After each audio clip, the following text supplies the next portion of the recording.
ఒక ప్లాట్ అన్నా ఒక ల్యాండ్ అన్నా నేను కొందాం అనుకుంటున్నాను.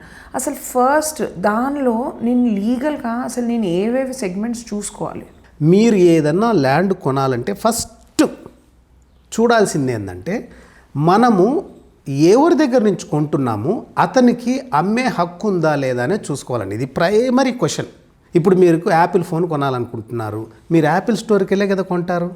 ఇదే విధంగా భూమి కొంటుంటే అతనికి అమ్మే హక్కు ఉందా లేదా అని ముందు మీరు తెలుసుకోవాలి. మరి అది ఎలా తెలుసుకుంటారు? మీకు అమ్మే వ్యక్తి ఒక 20 సంవత్సరాలు ఉంటాయి. ఈ భూమి ఎప్పుడుది? 100 సంవత్సరాల నాటిది. మరి ఈ 25 సంవత్సరాల సెల్లర్కి ఆ హక్కు ఉందా లేదా అని ఎలా తెలుసుకుంటారు? ఒకే ఒకటి, డాక్యుమెంట్స్ చూడాలి. డాక్యుమెంట్స్ చూసినప్పుడు ఈ అమ్మే వ్యక్తి వాళ్ళ నాన్న, వాళ్ళ నాన్న, వాళ్ళ నాన్న, వాళ్ళ నాన్న చూసుకోవాలి. అది చూసుకొని లాస్ట్ లింకులో, సపోజు అతను లాస్ట్ లింక్ అతని పేరు తులసిరామ్ అనుకుందాం. ఆ తులసిరామ్కి బ్రిటిష్ పీరియడ్లో అతని పేరు మీద ఉందా ల్యాండు అని ఆ లింక్ చూసుకుంటూ వెళ్ళాలి. లింక్ ఎక్కడన్నా బ్రేక్ అయి ఉంటే మీరు ఆ లింక్ ఎందుకు బ్రేక్ అయింది, దాని ప్రొసీడింగ్స్ ఏంటి, కోర్టులో ఉందా ఏందో చూసుకోవాలి.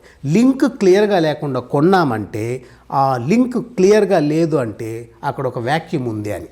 ఆ వ్యాక్యూమ్లో ఎవడో ఒకడు వచ్చి ఇది నాది అని క్లెయిమ్ చేస్తాడు. తద్వారా కొన్న వాళ్ళు మాలాంటి లాయర్ల దగ్గరకు వచ్చి తిరుగుతూ ఉంటారు. మేము వాళ్ళకి రిలీఫ్ ఇస్తూ ఉంటాం.